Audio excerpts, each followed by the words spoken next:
तेरी मैं। उसने मुझे पंजाबी में गाली दी और डंडा लेकर तेजी से मेरी तरफ दौड़ा।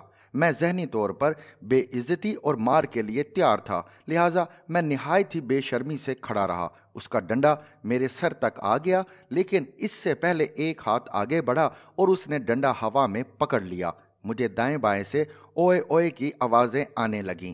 डंडे को हवा में पकड़ने वाले ने डंडे वाले को पंजाबी में गाली देकर कहा, मैंने जब तुमसे कहा था मेरी इजाज़त के बगैर तुमने किसी गाड़ी और किसी बंदे को नहीं मारना, तो तुमने ये क्यों किया? डंडे वाले की उम्र बमुश्किल 13-14 साल थी। वो शक्ल और हुलिये से अनपढ़ भी दिखाई देता था और देहाती भी। वो दांत निकाल कर मुझे देखने लगा।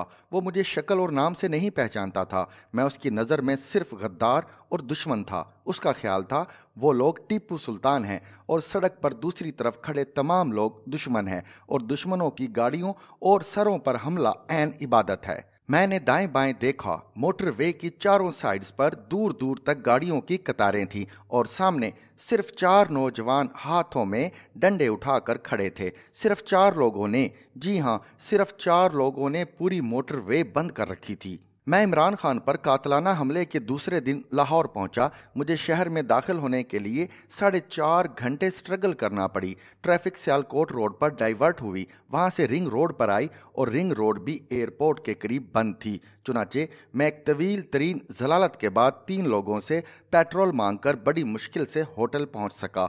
मेरी वापसी एतवार को थी। मैं एतवार को मोटरवे की तरफ निकला, मगर ठोकर नियाज बेग पर सड़क पर टायर थे और डंडा बरदार नौजवान थे। मैं वहां से यतीम खाना चौक की तरफ मुड़ा। सड़क वहां से भी बंद थी। रिंग रोड पर पहुंचा, वो भी बंद थी। नहर पर वापस आया। ठोकर के करीब साइड रोड पर ट्रक खड़े थे। मैं उनके दरमियान से गुजरकर मोटरवे के करीब पहुंच गया। सामने 2 नौजवान किसी मजलूम ट्रक ड्राइवर को गालियां देकर उससे सड़क बंद करा रहे थे। मैं गाड़ी से उतरकर उनके पास चला गया। मेरी ये गुस्ताखी दूर खड़े 13-14 साल के लड़के को पसंद ना आई और वो डंडा उठाकर गालियां देता हुआ मेरी तरफ बढ़ा, लेकिन ट्रक ड्राइवर की मुरम्मत करने वाले लड़के ने ऐन वक्त पर दरमियान में आकर मुझे बचा लिया। मैंने उनसे हाथ जोड़कर अर्ज किया, मेरा इस्लामाबाद जाना ज़रूरी है। मोटरवे मेरे सामने है। आप मुझे 3 गज आगे बढ़ने का मौका दे दें। मैं बाकी ज़िंदगी आपको दुआएं देकर गुजार दूंगा। वो 4 लड़के थे। वो चारों मेरे गिर्द जमा हो गए और ऊंची ऊंची आवाज़ में मेरी बेशर्मी और बेगैरती के तराने पड़ने लगे। उनका कहना था, मुल्क में हकीकी आज़ादी आ रही है, कप्तान अवाम की जंग लड़ रहा है और हुकूमत ने उनको गोली मार दी है, लेकिन आप लोग उसका साथ नहीं दे रहे। आप सब अमेरिका के एजेंट हैं। मैं खामोश खड़ा होकर उनकी तकरीर सुनता रहा। मुझे महसूस हुआ उनमें से कोई भी शख्स मुझे नहीं जानता। वो अखबार भी नहीं पढ़ते होंगे और टीवी भी नहीं देखते होंगे, वरना उन्होंने कहीं ना कहीं मेरी शक्ल ज़रूर देखी होती। मैंने महसूस किया वो किसी दूर दराज इलाके से बराह रास्त इनकलाब पर आ गिरे हैं। चुनाचे मैंने उनकी मिन्नतें शुरू कर दी। मेरी मिन्नतों से उनकी अना की तस्कीन हो रही थी और वो बड़े फ़ख्र से एक दूसरे की तरफ देख रहे थे, जबकि 13-14 साल का लड़का बत्तीसी निकाल रहा था। मैंने जब महसूस किया मेरी मिन्नतों का उन पर कोई असर नहीं हो रहा, तो मैं मायूस हो गया। मैंने गर्दन नीचे झुकाई और गाड़ी की तरफ मुड़ गया। मैं गाड़ी के करीब पहुंचा तो मुझे पीछे से आवाज़ आई, ओए जा, तू लंघ जा। और वो आवाज़ मेरी अना और मेरी इज्जत नफ्स दोनों को चीर कर गुजर गई। मैं वहां खड़े खड़े अंदर से फौत हो गया। मैं गाड़ी की सीट पर ढेर हो गया। ड्राइवर ने उन दरिया दिल लोगों का शुक्रिया अदा किया। वो साइड पर हटे और हम मोटरवे पर चढ़ गए। मोटरवे से नीचे 3 अतराफ हजारों गाड़ियां खड़ी थी और उन हजारों गाड़ियों को 4 लोगों ने रोक रखा था। ये है पाकिस्तान, आज का पाकिस्तान। इमरान खान अस्पताल में लेटकर ऐलान करते हैं, चंद 100 लोग सड़कों पर निकलते हैं और पूरा मुल्क बंद हो जाता है। क्या मुल्क ऐसे होते हैं और क्या मुल्क इस तरह चल सकते हैं? ये मुल्क है या सर्कस है?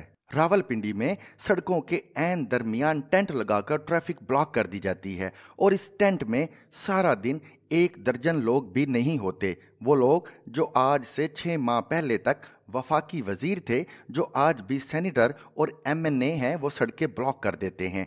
पंजाब असम्बली का डिप्टी स्पीकर, जी हाँ, वो डिप्टी स्पीकर जो आइन और कानून का चौकीदार है, वासिक अब्बासी, मोटर वे पर टायर जलाकर ट्रैफिक रोककर सड़क पर क्रिकेट खेल रहा है। गुलाम सरवर खान टैक्सला के करीब केपी के इस्लामाबाद रूट बंद करके बैठे हैं और जब कोई मजलूम शहरी कहता है मेरी बेटी अस्पताल में एमरजेंसी में है और मेरे घर की खवातीन गाड़ी में बैठी हैं, तो वो बड़ी नखवत से जवाब देते हैं हम सब एमरजेंसी में हैं, यानी अगर तुम्हारी बेटी मरती है तो मर जाए। सड़कों की इस बंदिश से कितने लोगों को तकलीफ हुई? क्या इस मुल्क में कोई इदारा, कोई शख्स ये सोच रहा है?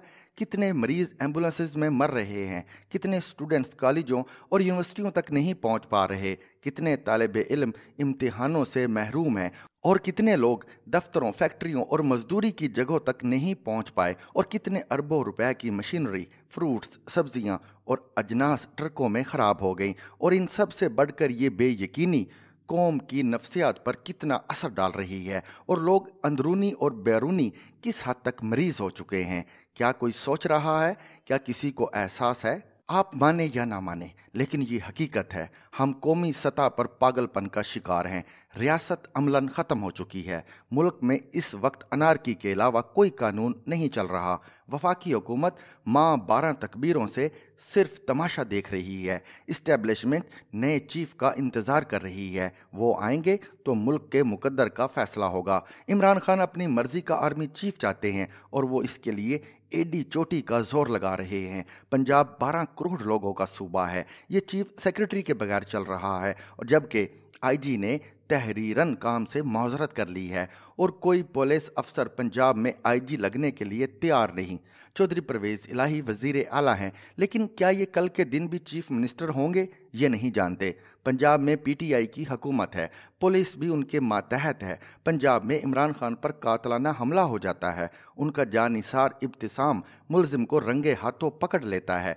इमरान खान इब्तिसाम को बुलाकर शाबाश भी देते हैं और उनके घर जाने का ऐलान भी करते हैं। मुलजिम नवीद उनकी पुलिस और उनकी सीटीडी के कब्जे में है। उसकी निशानदही पर 4 और लोग भी गिरफ्तार कर लिए जाते हैं, लेकिन एफआईआर सुप्रीम कोर्ट के हुक्म पर दर्ज होती है और पीटीआई इस एफआईआर को भी नहीं मानती। आजम सवाती का वाकया हुआ, ये होलनाक वाकया था। सवाती साहब इस वीडियो को ऑन कर लेते हैं, लेकिन सेनेट की कमेटी के सामने भी पेश नहीं होते। ये किसी सरकारी इदारे की तहकीकात मानने के लिए भी तैयार नहीं है। अरशद शरीफ कीनिया में कत्ल हो गए। हुकूमत ने कमीशन बनाया और जस्टिस रिटायर अब्दुल शकूर पराचा को उसका सरबराह नामजद कर दिया, लेकिन जस्टिस रिटायर अब्दुल शकूर पराचा ने कमीशन की सरबराही से माजरत कर ली और अरशद शरीफ की वालिदा कमीशन के खिलाफ अदालत चली गई।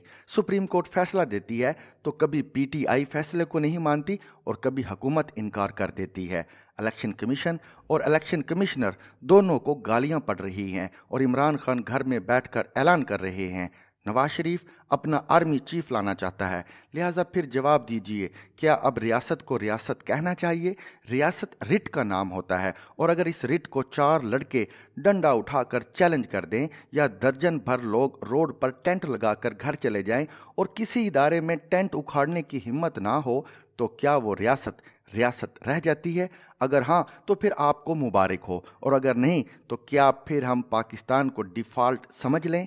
हम इसको आज से मुल्क समझना बंद कर दें? जवाब दीजिए, और अगर जवाब नहीं दे सकते तो एक लम्हे के लिए सोच ज़रूर लें। To watch and listen to more informative videos and Urdu, English columns, subscribe to our YouTube channel. Zigzag News explores literature.